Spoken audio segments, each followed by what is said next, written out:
Time for an American Family News Daily Update. I'm Bronson Woodruff. President Biden and former President Donald Trump on Wednesday agreed to hold two campaign debates in June and in September.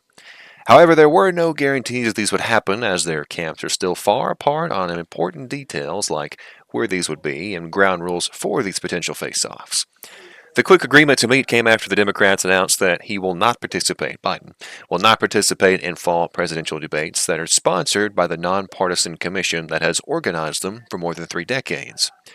The President Biden's campaign instead proposed that media outlets directly organize the debates with the presumptive Democratic and Republican nominees, with the first to be held in late June and the second in September before early voting starts.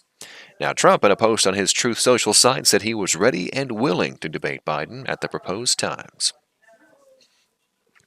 The Biden administration has told key lawmakers it would send more than $1 billion in additional arms and ammunition to Israel, according to 3 congressional aides on Tuesday.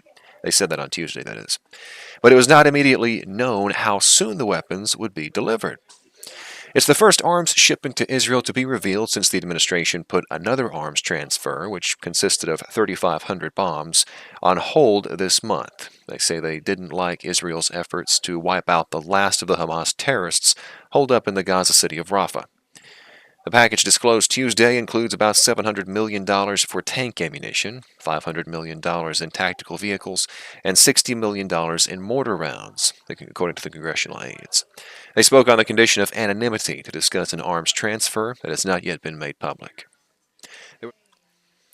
A group of surrogates for former President Donald Trump's campaign, including North Dakota Governor Doug Burgum, businessman Vivek Ramaswamy, and House Speaker Mike Johnson, joined him in New York City on Tuesday at his so-called hush money trial. Speaker Johnson explained the reason he attended during the weekly GOP press conference. I was with him yesterday in Manhattan, and many in the press have asked, why did you go there? Because I'm a former litigator. I'm an attorney. This is an egregious violation, a travesty of justice. They are using the judicial system for political purposes, and this is something the framers warned us against. Former President Trump is facing 34 felony counts of falsifying business records to cover up alleged hush money payments made by his former attorney Michael Cohen to adult film star Stormy Daniels. The prosecution says it was to hide a story about a past affair prior to the 2016 elections. The House Transportation and Infrastructure Committee questioned top federal safety officials on Capitol Hill today.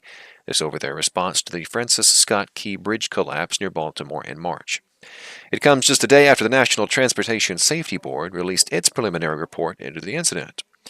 The NTSB chair, Jennifer Homendy, says the Dali cargo ship experienced 2 blackouts the day before this happened, and then experienced 2 more when the ship was approaching the bridge.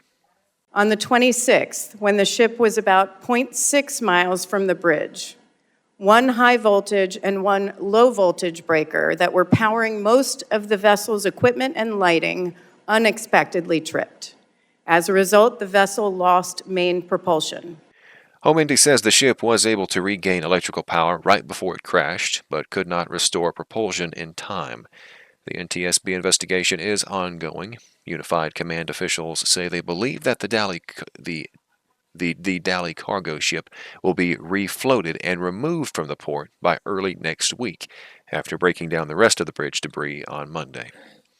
President Biden has vowed to, quote, move heaven and earth to help rebuild the bridge.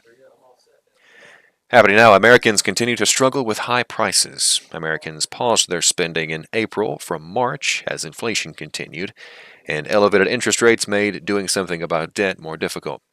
The AP reports that retail sales did not change. They came in well below economists' expectations, according to Commerce Department data released today.